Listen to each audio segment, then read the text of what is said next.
Vive comrades, the mighty Russian SKS. So this is the Russian SKS. This happens to be a 1953 marked here on the top. It's got all matching serial numbers. If you go to purchase one, you want to try to look for that it has matching serial numbers. It tells you you have an original issued SKS. And this one also came in Cosmoline when it was first brought here into Canada, which meant that all that grease from where they had packed it and put it into a crate, it had to be cleaned off of it. Just a safety check, there's your magazine release lever right there to ensure that you've got no bullets in the magazine. And there's the bolt back, nothing in the chamber, so we're good to handle this. Now, this comes with an original Russian canvas bag that has a strap that allows you to carry it on your back, and I really like the bag that they come with, actually. And then this is original Chinese issue chest rig that holds 20 rounds, it would, on stripper clips in each of these here, so 200 rounds you get on your chest rig. And then this here's an original issue Russian ammo pouch that you can put on your belt that holds another 40 rounds.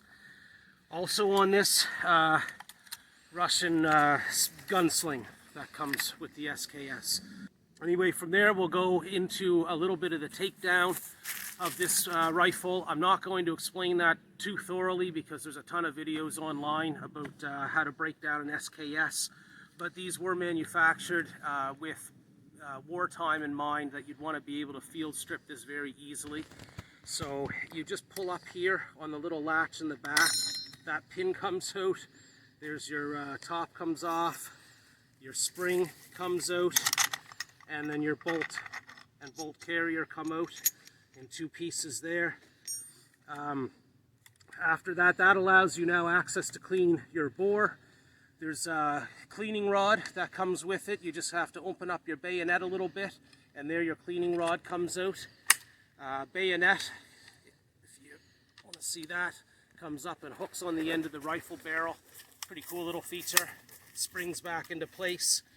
And there's a cleaning kit down here in the buttstock. If you push that in, a little kit will pop out that you have your brushes and a guide that you can put on your bar here and run your cleaning rod down your barrel. So that's that. Then the gas tube, that comes off right up here. There's this little lever pops up. I guess we can do it. I'm just going to pull that up so far, and there's your gas tube and piston. Try not to lose things out here in the woods. So you clean that as well, because as you fire your rounds in this, there's a little bit of gas comes up through the barrel that gives the force to drive the piston back and cycle the action again on the rifle. So that's what makes it a semi-automatic, is the gas piston here in the front. So there, that we're going to put back down in. Then we have to go with this. You can see how those lock together in a little groove there.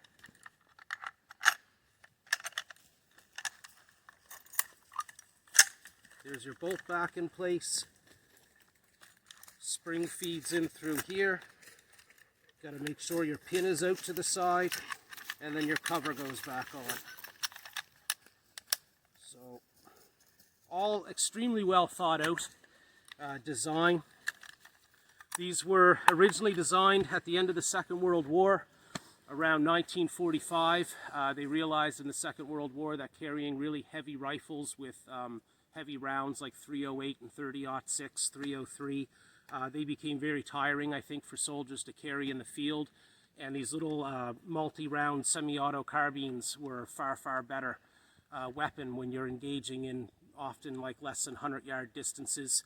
And so the Sergei Semenov developed the SKS around 1945, went into production around 1949, but in the interim the AK-47 was produced, and so that made this rifle somewhat obsolete. The AK could be produced for cheaper because it was a stamped receiver instead of a milled receiver, and it also had detachable magazines. And now the nice thing about this, where it is an internal magazine, is that you don't have magazines to carry or lose. ammunition for this typically comes on a stripper clip. Now in Canada, these rifles are blocked to 5 rounds. So just show you how to feed this into the magazine. There's a little channel here on your bolt carrier that goes in like that. And as a little trick, if you pull up on your first bullet and then press down with your thumb, they usually go in pretty smooth. You pop your stripper clip back out and then you're ready to fire. Now to eject those shells before we put one in the chamber, just drop them out of the magazine, and there's the 5 that were on the stripper clip. And we're back empty again. You can see there's nothing there. In the Western era, when we had lever action rifles, civilians adopted those. They weren't using, you know, old muzzle loaders from back in the 1600s and 1700s. Civilians always adopted the same technology as what, you know, everybody, including governments, had. We're now looking at banning rifles here in Canada from as far back as 1945. Weapons that are, you know, were developed back in the end of the Second World War. And at the same time, the gulf in technology between what, you know, is used on a battlefield nowadays versus what is available to civilians is widening drastically, because the future of wars are going to be fought with drones and robotics and things like this. So it seems unusual that at this point in time we would be banning old rifles that are used primarily for hunters here in Canada. You know, there's been probably $100 billion in aid sent to Ukraine so far by way of weapons in the past year or so. And that was through, you know, our NATO allies. And so obviously we recognize that there is a need to have access to weapons, and we're talking hard-working, patriotic Canadians who could use these rifles to defend their country. And I think there's a lot more of those people here in our country than there are criminals that have possession of these. Anyway, we're going to fire off now a few rounds of this, have a little bit of fun, and that'll probably be the last time I ever have one of these in my hands, in my cold, dead hands. To load the SKS, you can load it singles like this. And that's what we'll do for now. There, we dropped one.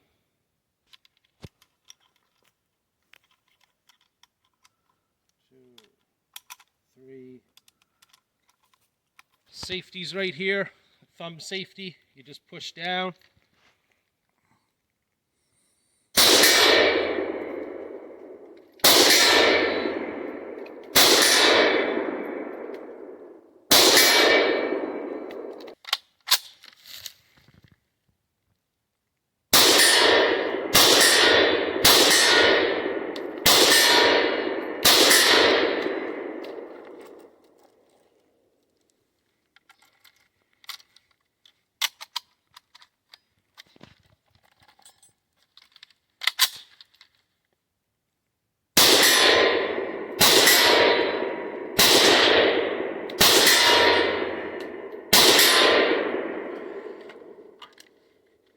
That's it.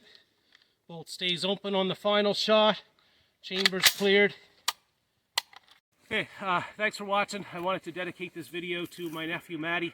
He wanted me to do some gun reviews on the channel after he said a lot of our content is pretty dull. So this one goes out to you, Matty. Cheers, buddy.